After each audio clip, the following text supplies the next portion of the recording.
My name is Connor Beddoe. I'm an advanced orthoptist at Moorfields Eye Hospital.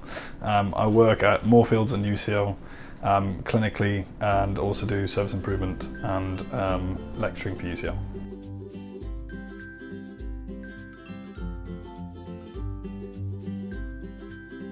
I've got 3 roles. I spend part of my week as a service improvement manager looking at quality improvement across the trust, but particularly centred along our outpatient services. My clinical work involves core orthoptics, so standard strabismus or squint, so when the eyes are misdirected, looking at children's visual development and adults with double vision. My extended role specialty is in adult and paediatric glaucoma. Glaucoma is when there's progressive damage to the nerve of sight in the back of the eye, causing characteristic changes to the nerve appearance and also peripheral vision, and is often associated with high eye pressure. And then I also teach at UCL for our Orthoptic Masters and also on our ophthalmology course. So the activities involved in the work I do clinically varies depending on the work that I'm doing at the time. So for children, as I said, we look a lot at visual development and the way the eyes work together as a pair, sometimes called binocularity. In adults, again, we're looking at the ability to use the eyes together as a pair and coordinate those. But we can also look at things like peripheral vision and peripheral vision loss following things like stroke or injuries. And then in glaucoma, we're mainly concerned with the function of the optic nerve, so the appearance, the visual field, and then also the eye pressure. So I was originally attracted to a profession in healthcare, mainly to be part of a small team and have lots of dynamic interactions with people in the day. I'll be honest, minimal paperwork as well, my handwriting isn't the best.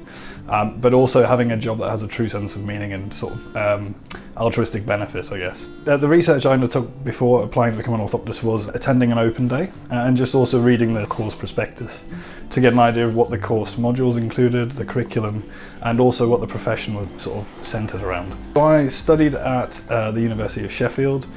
It was a degree entry route, so you qualify with a Bachelor in Medical Science. And then subsequently I've undertaken additional courses at the University of Manchester, here at UCL. Those have mainly been involved with specialist extended glaucoma knowledge, and then I've undertaken a series of leadership and development courses and quality improvement courses as well. All applications for the NHS go through a centralised system called TRACK, a centralised platform which you apply for any NHS job through. They can be advertised on various platforms, but TRACK's the one that we process the applications through. And the application involves just providing some details about your qualifications, like we've talked about already, your clinical experience, and then your aspirations and interests. Following that application process, you're invited along to interview. Interviews range from 30 minutes to an hour and 30 minutes, depending on the seniority of the position you're applying for and the sort of core requirements of the role. The main key skill for a career in orthoptics and more widely in healthcare is compassion. Compassion and empathy, they're the 2 main ones. We're dealing with people are complex. Understanding that someone might be having a difficult day and having the emotional intelligence to respond in the right way is really key. But initiative is also very useful and will get people far in a career in orthoptics.